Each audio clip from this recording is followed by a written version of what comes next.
Berbicara tentang pengorbanan seringkali muncul dari rasa cinta, kasih sayang, dan keinginan untuk membahagiakan orang lain, terutama keluarga dan orang terkasih. Tapi ingat, pengorbanan dapat dibenarkan jika tujuannya adalah untuk mencapai kebaikan yang lebih besar meskipun ada sedikit kehilangan yang harus ditanggung. Pertanyaannya, bolehkah kita mengorbankan banyak hal, banyak orang, banyak pihak, dan berbagai kerusakan hanya demi untuk menyelamatkan satu orang? Itulah sedikit premis dari film berjudul Desperate Measures tahun 1998 yang artinya tindakan putus asa. Seperti apa seru dan tegangnya film ini? Langsung saja pasang handsfree, simetriskan pusat serbahan, kencangkan celana dalam. Selamat menonton dan cekicrot.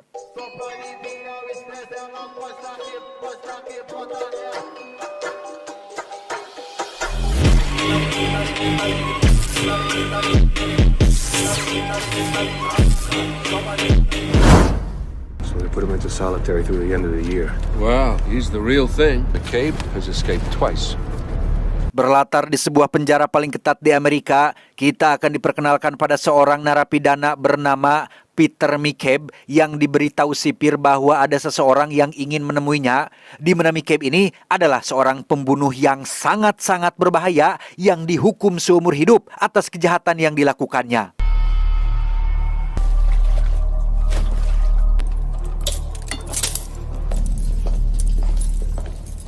Dia bernama Frank Kanner, seorang kapten polisi yang datang menemui McCabe untuk memberikan sebuah penawaran di mana putra dari Frank diketahui mengidap penyakit kanker stadium akhir yang dari hasil pemeriksaan para ahli, satu-satunya cara untuk mendapatkan penyelamatan untuk dapat menyelamatkan putranya adalah dengan dilakukan transplantasi sumsum tulang belakang yang jenis darah dan kecocokannya ada pada sosok si McCabe ini. So what do I get out of it? You get to save my son's life.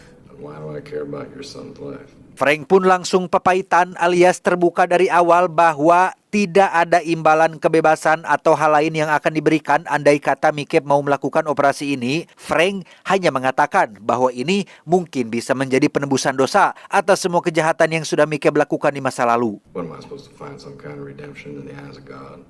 Do you want redemption? In a hat, guy in a store, boom boom. That was real. Tawaran ini tentu saja tidak membuat McCabe tertarik karena boro-boro memikirkan pertimbangan moral, melenyapkan nyawa manusia saja dia tidak merasa bersalah, sehingga Frank harus pulang dengan tangan kosong tanpa membawa harapan hidup untuk putra tercintanya. Officers!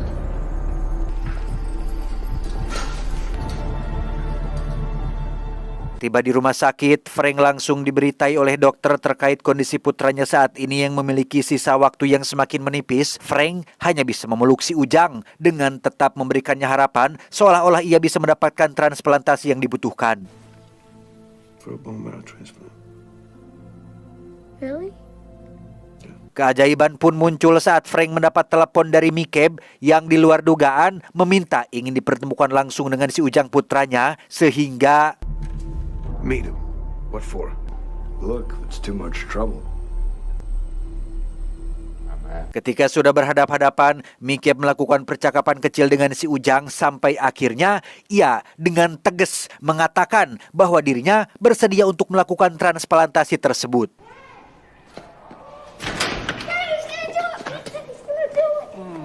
Itu ternyata tidak gratis. McCabe mengajukan beberapa permintaan khusus, diantaranya ingin diizinkan udud di dalam penjara, diberikan akses ke perpustakaan lapas, dikeluarkan dari ruang sel isolasi, dihidangkan sarapan angin lenca dan belum pedas setiap pagi, serta diberikan TV dan sofa empuk layaknya koruptor yang berada di lapas Sukamiskin. This is great. I'm just happy things are working out for both. Right.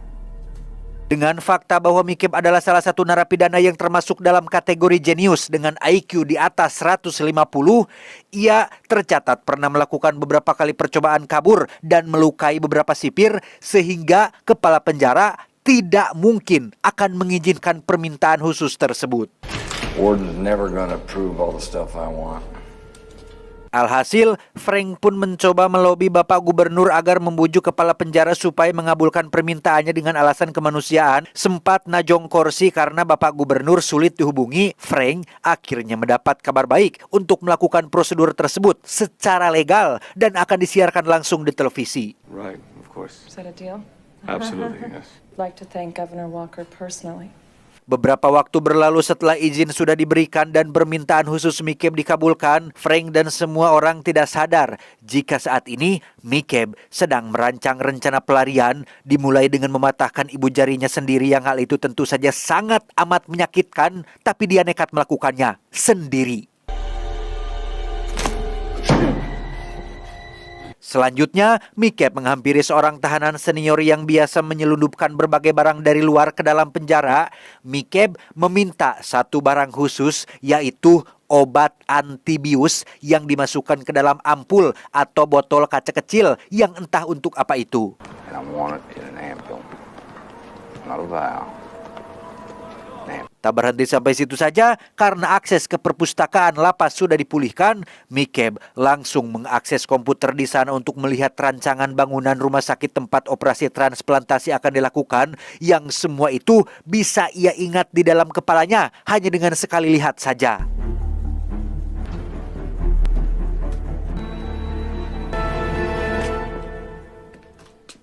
Keesokan paginya ketika pembagian obat secara rutin, Mikeb pura-pura meminum obatnya yang biasa diberikan oleh si napi senior, padahal Mikeb sama sekali tidak menelannya dan langsung memuntahkannya ketika sudah berada di dalam sel. Sesuai permintaan, si napi senior berhasil menyelundupkan sebotol obat antibius di bawah kap gelas, di mana Mikeb lagi-lagi melakukan hal gila, yaitu mengikat botol kecil tersebut dengan benang yang terikat dengan gigi gerahamnya. Lantas, ia pun menelannya dan akan tertahan di tembolok sampai nanti waktunya ia keluarkan.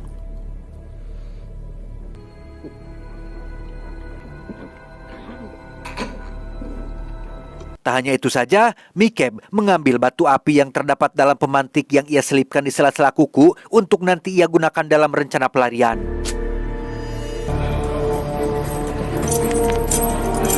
Tiba hari operasi, si Ujang terlihat sudah berada di lokasi di rumah sakit, sedangkan Mikeb masih dalam perjalanan menuju ke sana dengan dijaga ketat oleh iring-iringan mobil polisi yang memang semua orang sudah tahu jika Mikeb adalah salah satu napi jenius yang sangat berbahaya dan bisa kapan saja menyerang sipir ketika ada kesempatan.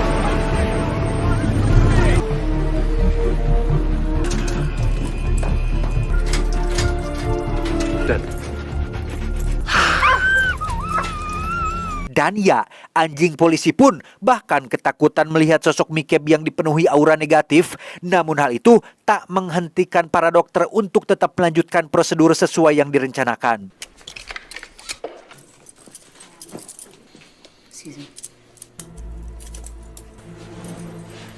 Tiba di ruang operasi, Mikeb langsung dipindahkan ke atas meja operasi dan segera akan disuntik bius, sehingga ia dengan cepat menggigit botol kaca berisi obat antibius sembari menarik keluar tangannya secara perlahan dan tiba-tiba Responding to the enemy.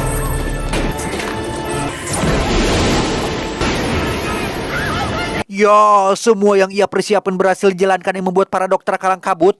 Sempat tertembak peluru di bagian kaki, Mikeb yang tangguh tetap berhasil melarikan diri melalui lubang yang tersambung ke ruang pencucian.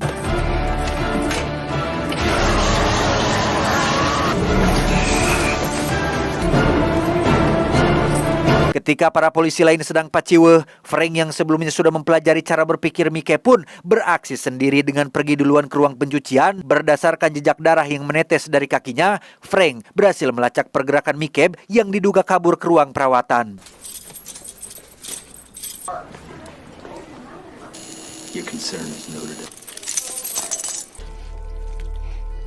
Setelah menjahit dan mengobati lukanya sendiri, Mikeb pun menyandera salah satu dokter bedah wanita bernama, kita panggil saja Dokter Yuli, yang diancam dibunuh andai kata Frank berani mendekatinya. Sadar bahwa Frank membutuhkannya tetap hidup, Mikeb pun memanfaatkan hal itu dengan sangat baik. Put the knife down. I'm not afraid to die, Frank. Okay, I'm putting the gun down. Tak lama setelah Frank meletakkan pistolnya di lantai, muncullah polisi lain yang tidak tahu sepenting apa nyawa Mikeb untuk si Ujang. Sempat terjadi perselisihan antara Frank dan polisi tersebut. Frank meminta si polisi untuk tetap tenang dan jangan terpancing intimidasi yang Mikeb lakukan. 5, Dan ya, Mikeb berhasil mendapatkan pistol milik Frank berkat tindakan belegug yang dilakukan oleh seorang perawat sehingga Lower your gun right now. Frank, get out of the way.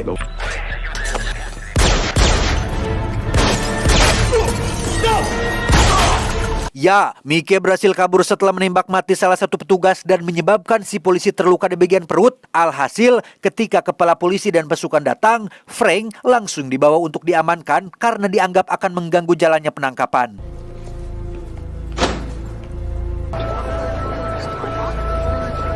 Melihat wartawan yang sudah bejibun di luar, Frank memanfaatkan hal itu untuk membuat kericuhan agar bisa kabur menggunakan motor polisi yang ada di sana.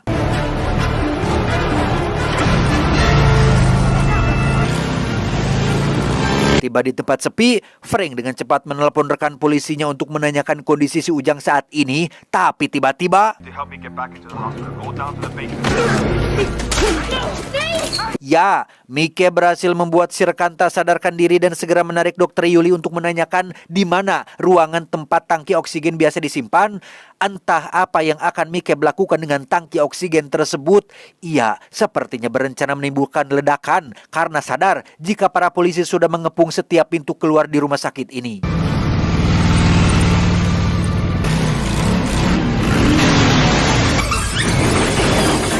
Bertepatan dengan Frank yang baru kembali ke rumah sakit, Mikeb sendiri diantar oleh Dokter Yuli ke ruangan penyimpanan tangki oksigen dan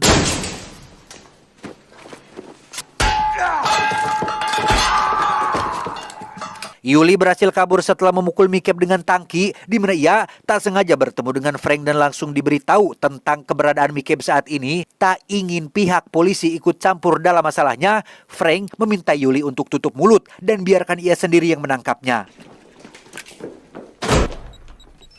Police! Hold it right there!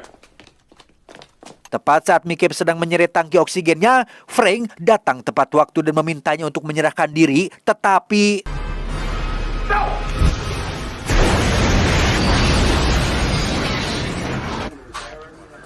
akibat ledakan yang terjadi, listrik di rumah sakit ini pun mati total yang menyebabkan minim pencahayaan. Hal itu tentu akan memudahkan bagi Mikeb untuk mencari jalan keluar lain dari rumah sakit ini. The emergency lighting is going to kick in. Karena alat medis tidak berfungsi, Yuli menyuruh si rekan untuk membawa si Ujang ke gedung sebelah yang merupakan bangunan khusus isolasi bagi para pasien penyakit menular, di mana pada saat yang sama, Mikeb juga berencana kabur ke gedung sebelah, tapi melalui bagian atas jembatan dengan cara melewati pagar berduri.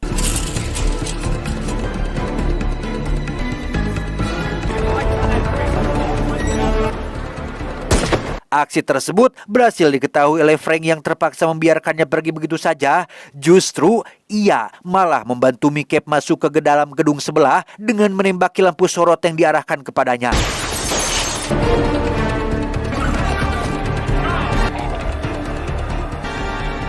Setibanya di dalam, Mikeb langsung menyandera seorang kepala penjaga agar membawanya masuk ke ruang pengawasan yang karena ia memegang cairan asam sulfat yang siap disuntikan, para penjaga tidak bisa berkutik dan berbuat apa-apa. Everybody back down the floor! Put your hands over your head right now! Get on the floor! Dengan kecerdasannya, Mikeb menggunakan salah satu komputer untuk menutup semua akses pintu masuk di gedung ini dan menyuruh semua penjaga agar menyerah dan berkumpul di satu ruangan. I'm in charge here. Hey, fat boy, up on 6, scratch your... Let's go, move it!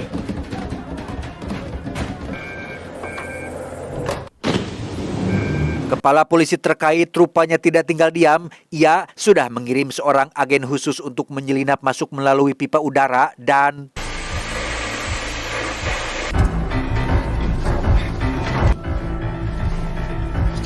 sesampainya di ruang pengawasan, si agen menggunakan kamera kecil untuk memeriksa area sekitar tanpa sadar jika debu yang tersangkut di area penyaringan satu persatu jatuh ke atas meja sehingga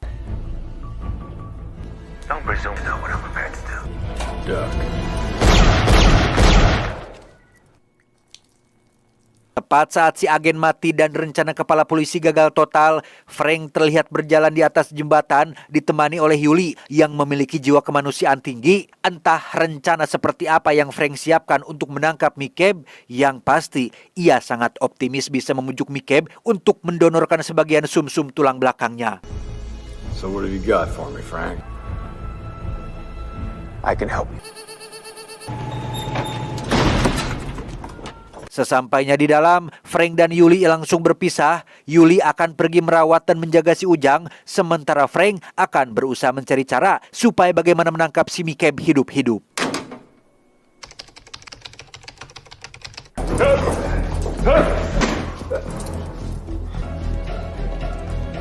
Setelah mengikat para penjaga, McCabe pun ngadodoho ke dekat jendela yang berhadapan langsung dengan jembatan penghubung, di mana ia ternyata sudah meletakkan satu tangki oksigen di tengah-tengah jembatan tersebut agar ketika para pasukan polisi melewatinya, McCabe bisa menembaknya dan menghabisi semua polisi sekaligus.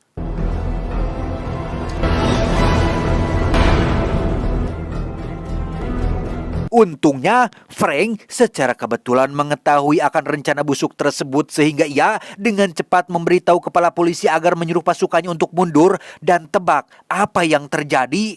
Listen to me. Completely. Get out of there. Fall back. Fall back.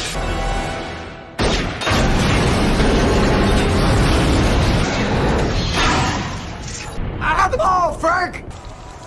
I think he just saved our lives. Setelah berhasil menyelamatkan rekan-rekannya, Frank pun bergegas pergi ke ruangan tempat si Ujang dirawat untuk memeriksa keadaannya. Tetapi Nick, open this door. I'm outside.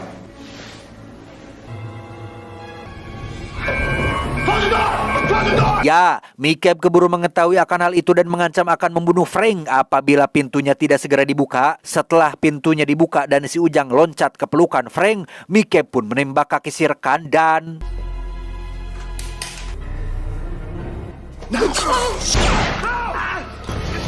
Nice try, dog. karena sudah cukup main-mainnya, McCabe pun meminta Frank untuk tepati janjinya soal membantu ia keluar dari gedung ini. Tak ingin membahayakan Ujang putranya, Frank pun terpaksa memberitahu tentang jalur lift rahasia yang bisa McCabe gunakan untuk kabur dari gedung ini. I'm gonna need protection. Get that gun away from my son! We can dispense with the transplant and shoot right. Karena butuh jaminan perlindungan, McCabe pun akan membawa si Ujang bersamanya, yang hal itu membuat Frank langsung naik pitam dan You and me, come on! No more deals, Frank.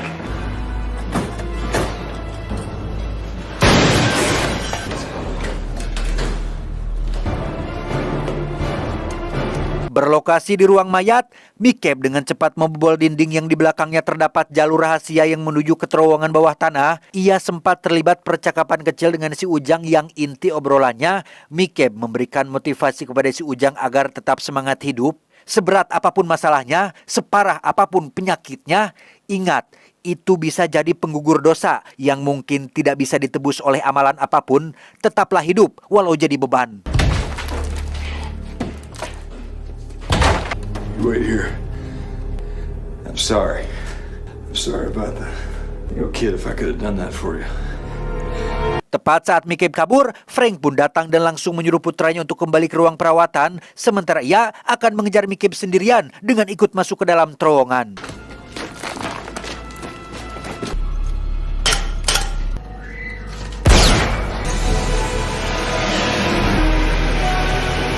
Terlambat, McCabe keburu berhasil keluar melalui lubang jalan. Yang tak berapa lama setelah McCabe berhasil mencapai permukaan, Frank pun menyusul keluar dan mendapati seorang supir tergeletak di pinggir jalan. Yang berdasarkan keterangan dari para saksi, McCabe kabur menggunakan truk biru yang direbut dari Pak Supir.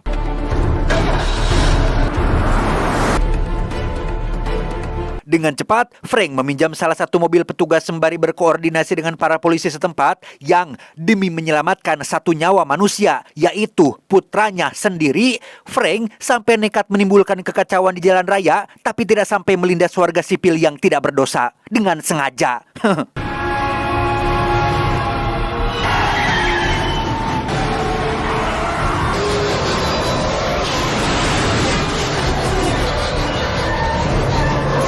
Ketika McCabe sudah terlihat, Frank langsung mengecohnya agar belok ke jembatan yang dapat bergerak dan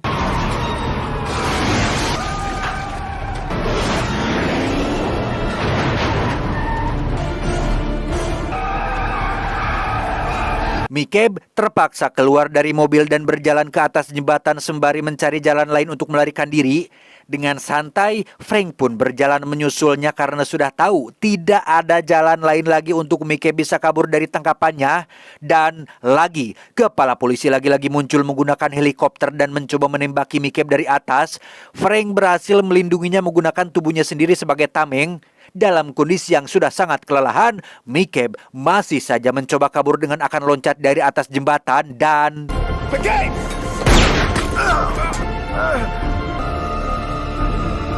Karena sempat terkena tembakan di bagian kaki, Mikeb pun pingsan di dalam air tepat saat Frank berhasil ikut loncat.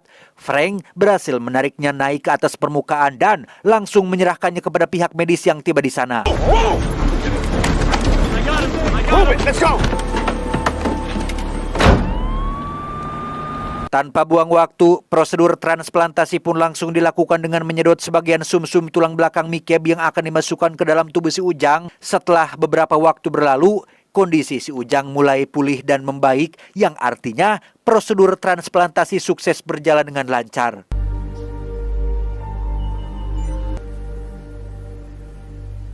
Mikeb sendiri terlihat masih terbaring di atas ranjang dan butuh beberapa bulan untuk ia bisa pulih seperti semula. Di mana saat petugas polisi datang untuk memeriksa, Mikeb yang sudah sadar pun bertanya terkait bagaimana kondisi si Ujang saat ini dan tebak apa yang terjadi selanjutnya. What? I said, boy, Matthew Connor. Yeah, he's doing good.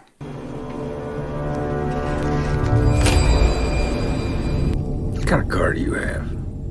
Entah bagaimana kisah Mikeb selanjutnya, ia benar-benar bajingan tangguh yang sepertinya sulit mati.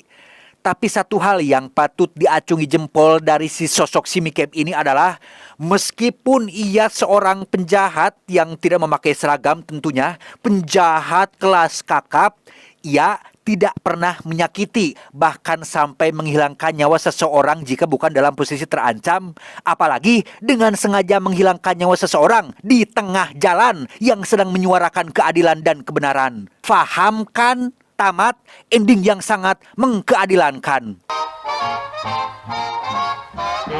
Kalian setuju tidak dengan apa yang dilakukan oleh Frank yang mengorbankan nyawa beberapa petugas dan mengambil resiko kecelakaan lalu lintas hingga kerusakan fasilitas umum demi nyawa satu orang yaitu putranya?